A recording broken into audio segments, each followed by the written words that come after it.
Olá, meus amigos, meus irmãos, que a paz de Jesus esteja em nossos corações. Antes de iniciarmos essa reflexão, gostaria de lhes fazer um convite muito simples. Durante alguns instantes, deixemos do lado de fora desse ambiente as notícias, as estatísticas, os debates sobre aquecimento global, as imagens de enchentes, secas, queimadas e tantas outras preocupações que costumam ocupar nossa mente quando o assunto é meio ambiente. Esqueçamos tudo isso. Quero convidá-los a viajar pela imaginação. Imaginem uma nascente, a água brota silenciosamente do coração da terra. Ela não anuncia sua chegada, não exige reconhecimento, não escolhe quem irá saciar. Ela simplesmente oferece. Agora imaginem uma árvore centenária. Ano após ano permanece firme. Recebe o calor do verão sem reclamar. Enfrenta os ventos do inverno sem desistir. Produz flores, frutos e sombra para pessoas que talvez jamais percebam sua existência. Ela apenas cumpre sua missão.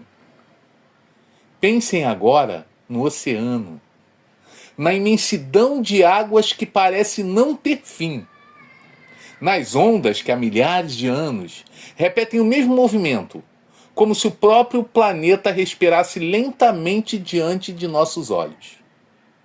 Tudo isso existia antes de nós. Tudo isso continuará existindo quando já não estivermos aqui. E talvez essa seja a primeira grande reflexão de hoje. A natureza não precisa do ser humano para existir. Nós é que precisamos dela para viver. Mas será que dependemos dela apenas porque respiramos seu ar, bebemos sua água e nos alimentamos dos frutos da terra? Ou será que dependemos dela por uma razão ainda mais profunda? A doutrina espírita nos ensina que Deus nada cria sem finalidade. Toda criação possui um propósito. Nada é inútil. Nada é fruto do acaso. Quando Allan Kardec perguntou aos espíritos qual seria a prova mais evidente da existência de Deus, recebeu uma resposta que atravessou gerações pela simplicidade e profundidade que encerra. Não há efeito sem causa. Basta contemplarmos a natureza para compreender a grandiosidade dessa afirmação. O equilíbrio dos ecossistemas, a precisão das estações, o ciclo das águas, o nascimento de uma criança, o voo de um pássaro, o perfume de uma flor. Tudo revela inteligência. Tudo revela ordem. Tudo revela harmonia. E se existe harmonia, existe uma inteligência suprema sustentando essa harmonia. Mas permitam-me uma nova pergunta. Se toda a criação manifesta as leis divinas, como explicar a desarmonia produzida pelo próprio homem? Como explicar rios transformados em canais de esgoto, florestas reduzidas a cinzas, e espécies desaparecendo sem sequer terem sido conhecidas? O desperdício de alimentos enquanto milhões ainda passam fome. Talvez porque ao longo da nossa caminhada evolutiva tenhamos nos esquecido de algo essencial. Passamos a enxergar a natureza como um recurso, como matéria-prima, como patrimônio econômico, como um cenário colocado à nossa disposição. Mas ela nunca foi apenas um cenário. Ela sempre foi uma sala de aula. A montanha nos ensina firmeza. O rio nos ensina movimento. A semente nos ensina esperança. As estações nos ensinam que tudo possui um tempo para nascer, crescer, florescer e recomeçar. A floresta nos ensina convivência. Ali nenhuma árvore disputa espaço com a outra. As maiores protegem as menores. As raízes se entrelaçam. A vida se sustenta em cooperação. Enquanto isso, nós, seres humanos, frequentemente confundimos progresso com domínio. Confundimos desenvolvimento com exploração. Confundimos liberdade com direito de consumir sem limites. E quando rompemos esse equilíbrio, não ferimos apenas a natureza, ferimos a nós mesmos, porque somos parte dela. Existe uma frase atribuída a diversas tradições indígenas que diz: nós não herdamos a terra de nossos pais, nós a tomamos emprestada de nossos filhos. Como espíritas, talvez possamos ir ainda mais longe. Nem dos nossos pais, nem dos nossos filhos. Recebemos este planeta como um empréstimo de Deus. Viemos aprender, não possuir. Viemos administrar, não destruir. Viemos evoluir com a criação e não contra ela. É justamente por isso que acredito que a grande crise ambiental do nosso tempo não começou nas florestas. Ela começou dentro do coração humano. Antes da fumaça das queimadas, existiu o egoísmo. Antes da poluição dos rios, existiu a ganância. Antes do desperdício, existiu a ilusão de que poderíamos retirar da terra infinitamente sem jamais devolver. Cuidado, respeito e gratidão. Toda degradação exterior nasce primeiro de um desequilíbrio interior. Por isso, a questão ambiental é, antes de tudo, uma questão espiritual. Talvez seja essa a razão de estarmos reunidos. Não para discutir apenas o futuro do planeta, mas para refletirmos sobre o futuro de nossa própria consciência. Porque a Terra continuará o seu caminho. Ela sobreviverá às nossas escolhas. A verdadeira pergunta é outra.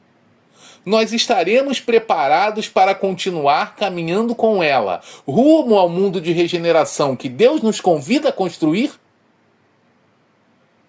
É justamente essa pergunta que nos conduz ao próximo passo da nossa reflexão.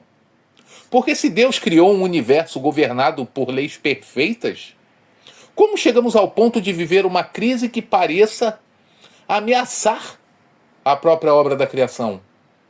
É sobre isso que falaremos a seguir.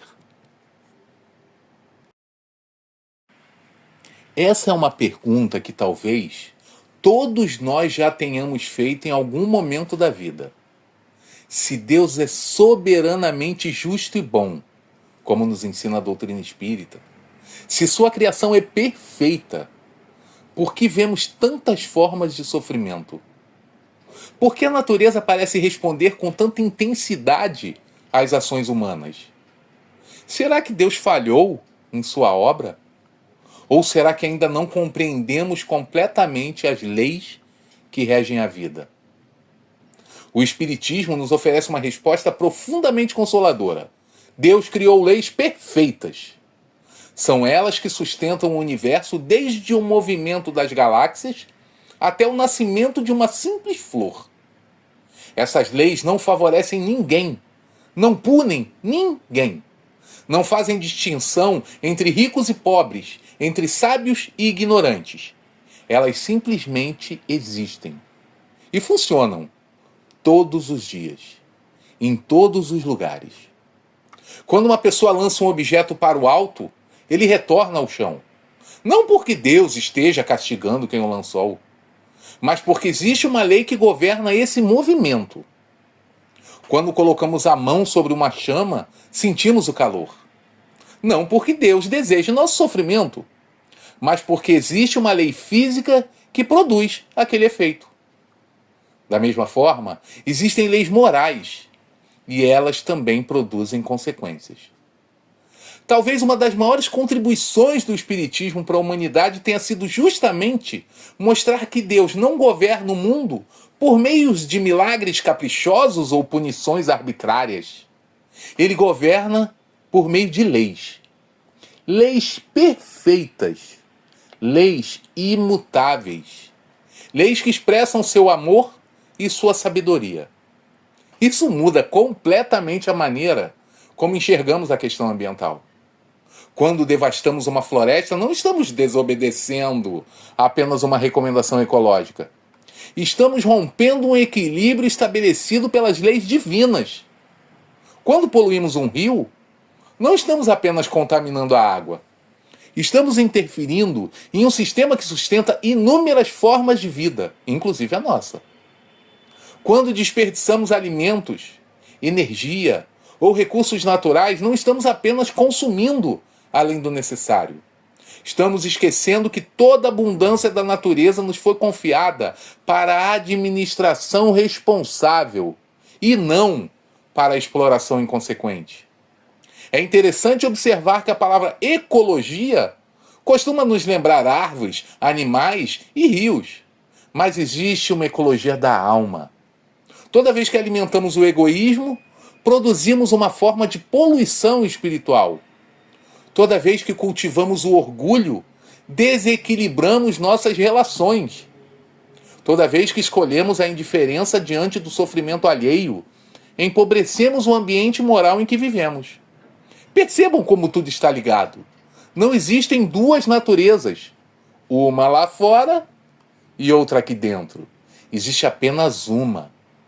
A natureza exterior reflete em grande medida a qualidade da natureza interior do ser humano.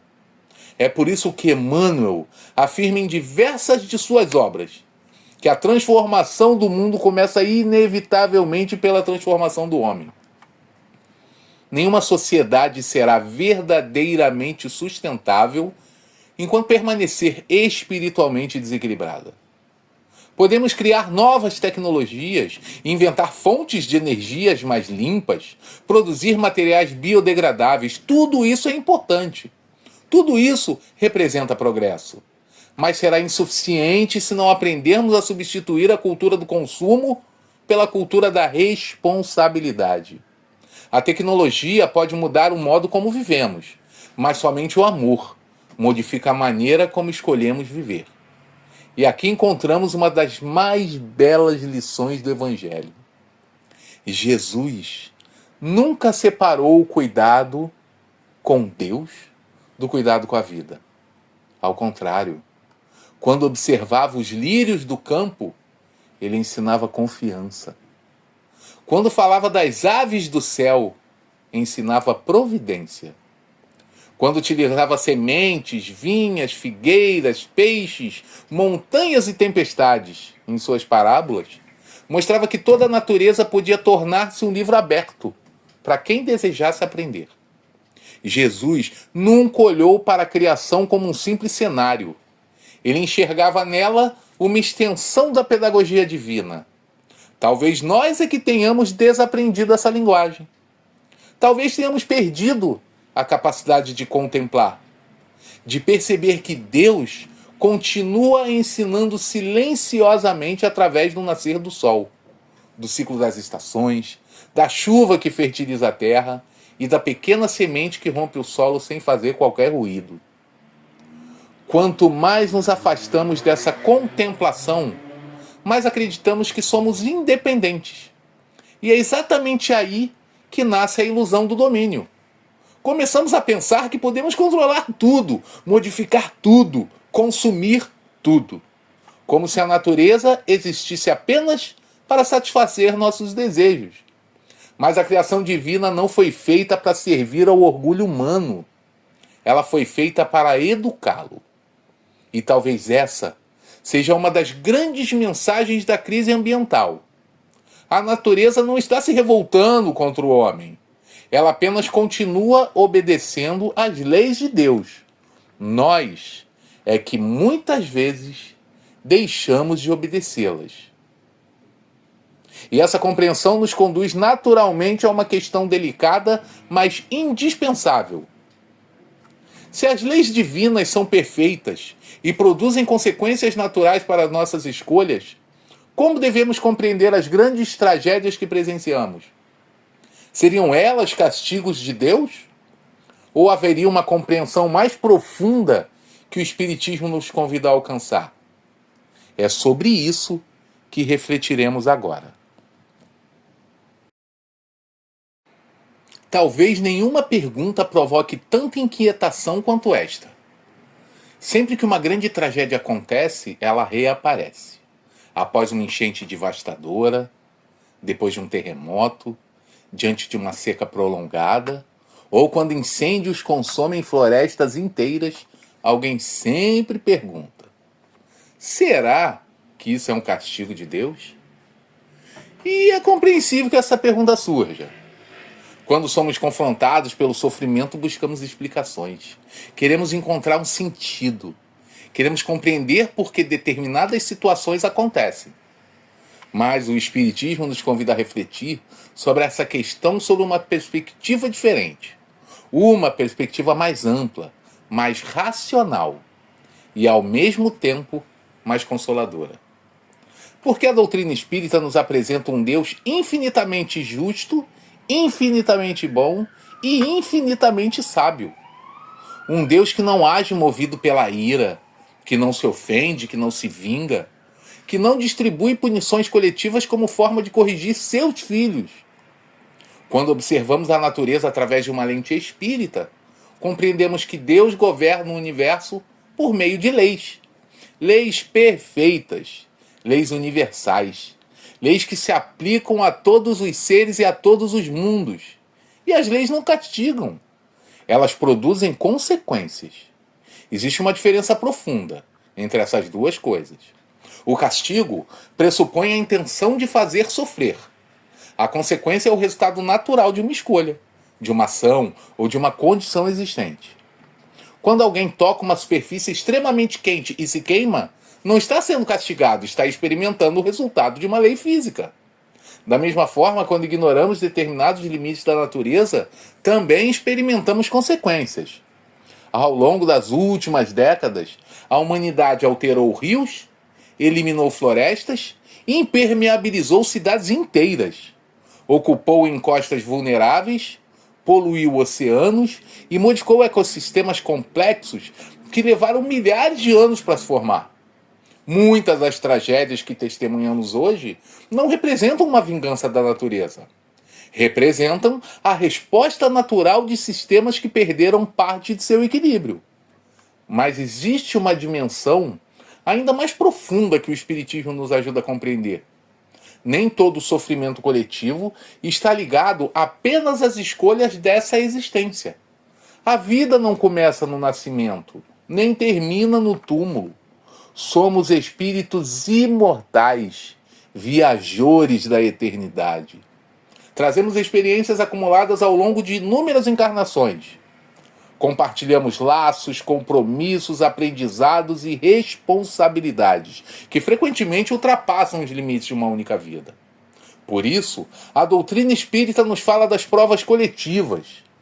Em determinados momentos, grupos inteiros de espíritos podem reencontrar-se em situações desafiadoras que favoreçam experiências comuns de aprendizado, solidariedade, desapego e crescimento moral. Não se trata de punição. Trata-se de oportunidade evolutiva. Isso não significa que Deus provoque tragédias para ensinar lições. Significa que, mesmo diante da dor, sua misericórdia divina permite que o aprendizado floresça. Pensemos em quantas demonstrações de fraternidade surgem após grandes catástrofes.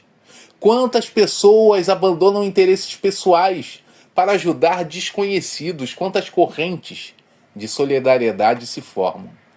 Quantos gestos de amor aparecem justamente quando tudo parece perdido. O sofrimento não é desejado por Deus, mas pode transformar-se em instrumento de crescimento quando o ser humano decide responder a ele com amor. E existe ainda outro aspecto importante. A Terra é um mundo em transformação. O planeta está vivo dentro das leis divinas. Montanhas surgem, oceanos avançam e recuam, continentes se movem, climas se alteram. Espécies aparecem e desaparecem. Esses processos existem muito antes da presença humana. Nem todo fenômeno natural possui origem moral. Nem todo desastre possui uma explicação espiritual específica. Às vezes, estamos simplesmente diante das dinâmicas naturais de um planeta em evolução. O erro surge quando tentamos transformar cada tragédia em uma sentença divina, quando afirmamos que determinada população sofreu porque merecia sofrer, quando atribuímos à vontade de Deus aquilo que muitas vezes é resultado da imprudência humana ou dos próprios mecanismos da natureza. Essa interpretação, além de injusta, contradiz os princípios fundamentais da doutrina espírita, porque Deus não condena coletivamente, Deus educa, não humilha, esclarece, não destrói. Oferece continuamente novas oportunidades de crescimento. E talvez seja justamente aqui que encontremos uma das maiores lições dessa reflexão. Diante de uma tragédia, a pergunta mais importante não é quem é o culpado. Talvez a pergunta mais importante seja o que somos chamados a aprender. Porque a dor, quando observada apenas pela ótica da revolta, produz desespero. Mas quando é iluminada pela compreensão espiritual, pode transformar-se em aprendizado, compaixão e renovação. Isso não elimina o sofrimento, não reduz a dor de quem perdeu alguém, não explica completamente todos os acontecimentos da vida, mas nos lembra que nenhum sofrimento é inútil diante das leis divinas, nenhuma lágrima é ignorada, nenhuma experiência acontece fora da misericórdia de Deus. E talvez a maior evidência dessa misericórdia seja que, mesmo quando erramos, a vida sempre nos oferece a possibilidade de recomeçar. Mas se compreendemos que Deus não castiga e que a natureza não é nossa inimiga, surge então uma nova pergunta. Uma pergunta que nos tira da posição de observadores e nos coloca na condição de participantes. Afinal, o que significa na prática cuidar da natureza sob a perspectiva espírita? E é sobre isso que vamos refletir agora. Depois de tudo que refletimos até aqui, talvez alguém possa pensar, então, o que devemos fazer? É uma pergunta natural, porque quando compreendemos um problema, surge imediatamente o desejo de encontrar um caminho, e talvez a primeira resposta seja surpreendentemente simples. Cuidar da natureza para um espírita não começa nas florestas, começa dentro de casa, começa dentro de nós. Muitas vezes imaginamos que a preservação ambiental depende apenas de grandes projetos, decisões governamentais ou até avanços tecnológicos. Tudo isso é importante. Mas o Evangelho nos ensina que as grandes transformações quase sempre começam nos pequenos gestos.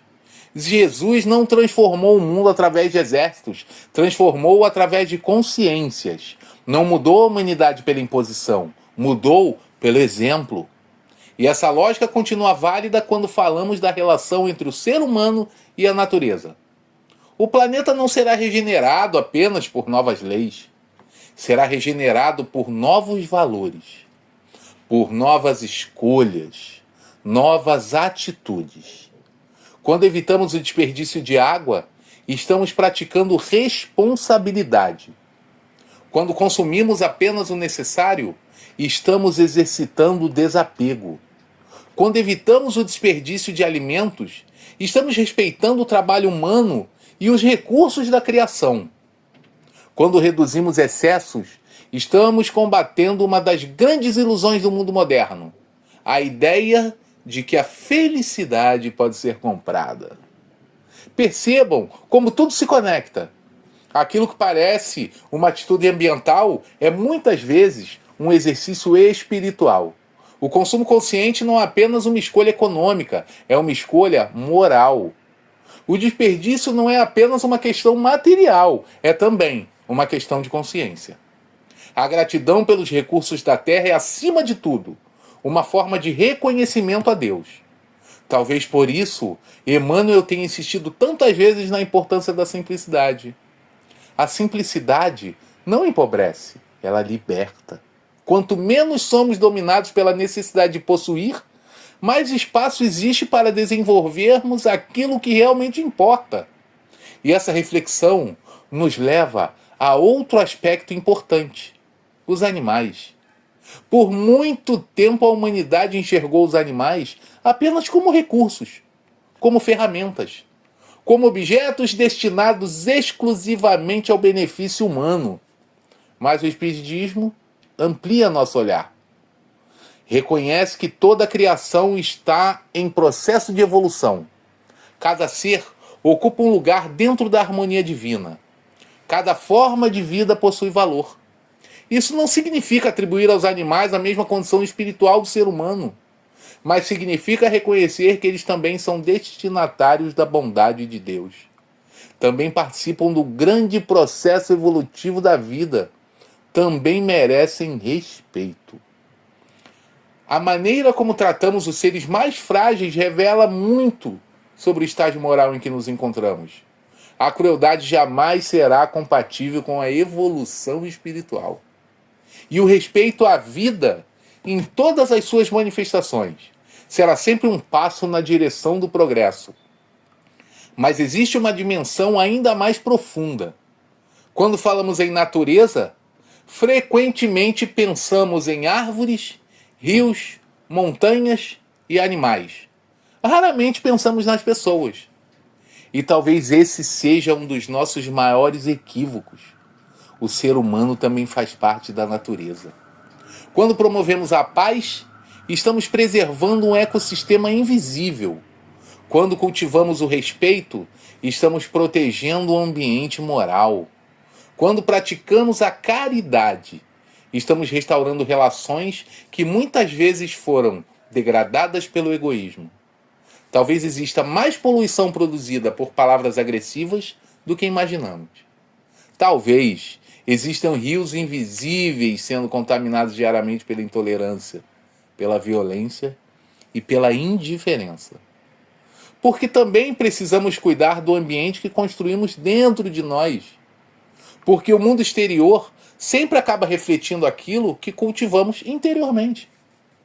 Por isso, quando perguntamos o que significa cuidar da natureza para um espírita, a resposta vai muito além da reciclagem, da economia de água ou da preservação das florestas. Tudo isso é importante, tudo isso deve ser valorizado. Mas existe algo ainda mais fundamental. Cuidar da natureza é reconhecer que somos administradores daquilo que pertence a Deus. Nada nos pertence verdadeiramente. Nem a terra, nem a água. Nem os recursos que utilizamos. Nem mesmo o corpo físico que habitamos temporariamente. Tudo nos foi confiado para aprendizado. Tudo nos foi entregue como oportunidade de crescimento. E um bom administrador não destrói aquilo que recebeu. Protege, valoriza, preserva, multiplica. Talvez seja por isso que a verdadeira sustentabilidade começa com uma palavra tão presente no Evangelho: responsabilidade. Responsabilidade diante da vida, responsabilidade diante das futuras gerações, responsabilidade diante da criação, responsabilidade diante de Deus. Porque o amor não é apenas um sentimento. O amor é também uma forma de cuidar. E quando cuidamos daquilo que Deus colocou em nossas mãos, estamos transformando gestos simples em atos de profunda espiritualidade. Mas existe ainda uma última reflexão que precisa ser feita. Se cada um de nós assumir essa responsabilidade, se aprendermos a viver com mais consciência, mais respeito e mais fraternidade, que tipo de mundo ajudaremos a construir? Talvez a resposta esteja justamente em uma expressão muito presente na literatura espírita: o planeta de regeneração. E é sobre ele que vamos conversar agora. Ao longo dessa reflexão, falamos sobre a natureza. Falamos sobre responsabilidade, falamos sobre as leis divinas, falamos sobre nossas escolhas e sobre as consequências que elas produzem. Mas talvez exista uma pergunta ainda mais importante. Para onde estamos caminhando? Quando olhamos para o mundo atual, é fácil sentir preocupação. As notícias parecem confirmar diariamente que estamos vivendo tempos difíceis. Conflitos, intolerância, violência, desigualdade. Problemas ambientais cada vez mais visíveis.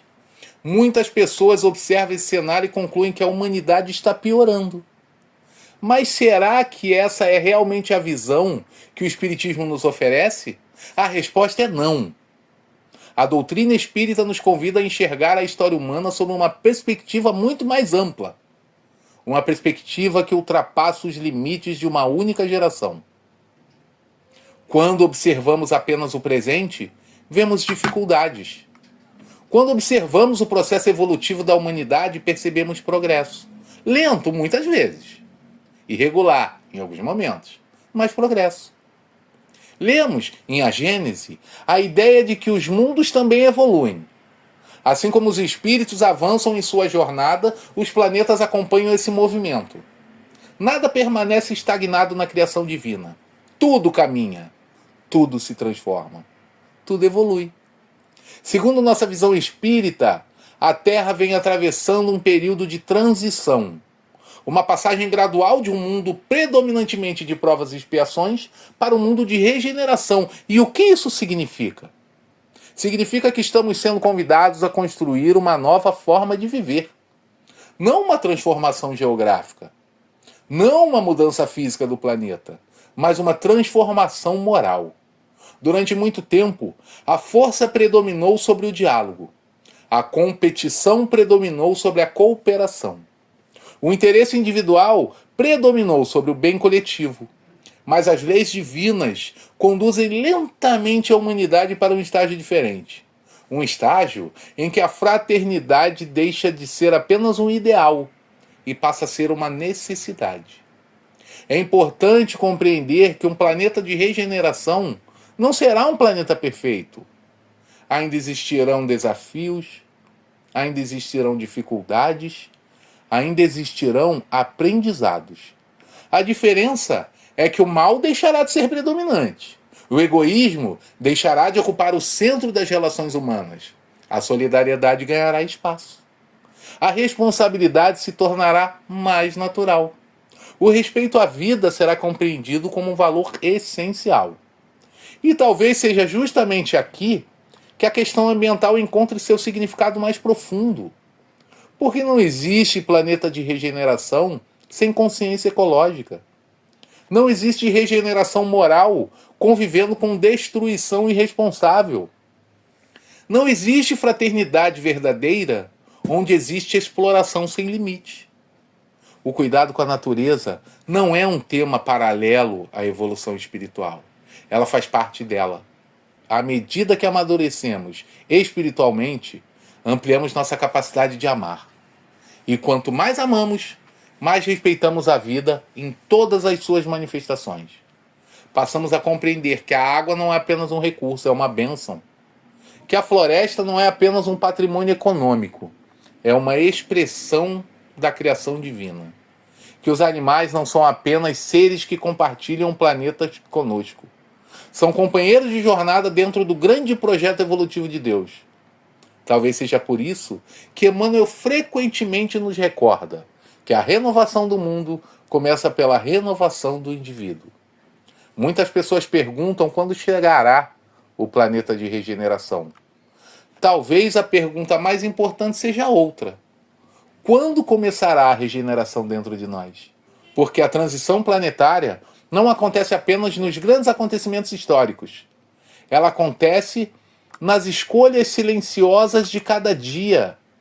Acontece quando alguém substitui a agressividade pela compreensão, quando troca a indiferença pela solidariedade, quando abandona o desperdício e aprende a agradecer, quando deixa de pensar apenas em si mesmo e passa a considerar o impacto de suas ações sobre os outros.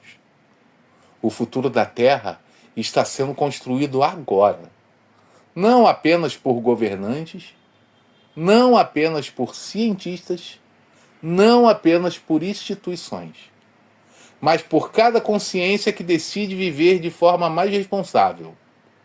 Às vezes imaginamos que a transformação do mundo exige gestos grandiosos, mas a própria natureza nos ensina outra lição. Uma floresta inteira começa com uma única semente. Um rio imenso nasce de uma pequena nascente. Uma jornada de milhares de quilômetros começa com um primeiro passo. Da mesma forma, o planeta de regeneração começa dentro do coração humano. Começa quando compreendemos que não somos habitantes ocasionais desse mundo. Somos colaboradores da obra divina. Somos aprendizes da vida. Somos espíritos imortais convidados a participar conscientemente da construção de um futuro melhor. E talvez essa seja a mensagem mais esperançosa que o Espiritismo oferece. O futuro não está condenado. O futuro está sendo preparado. Todos os dias, em cada gesto de amor, em cada atitude de respeito, em cada escolha que aproxima o ser humano das leis de Deus. E diante de tudo o que refletimos até aqui, resta apenas uma única pergunta, talvez a mais importante de todas. E se a natureza não estivesse pedindo socorro, mas oferecendo à humanidade uma oportunidade de despertar? É com essa reflexão que vamos encerrar nossa conversa de hoje.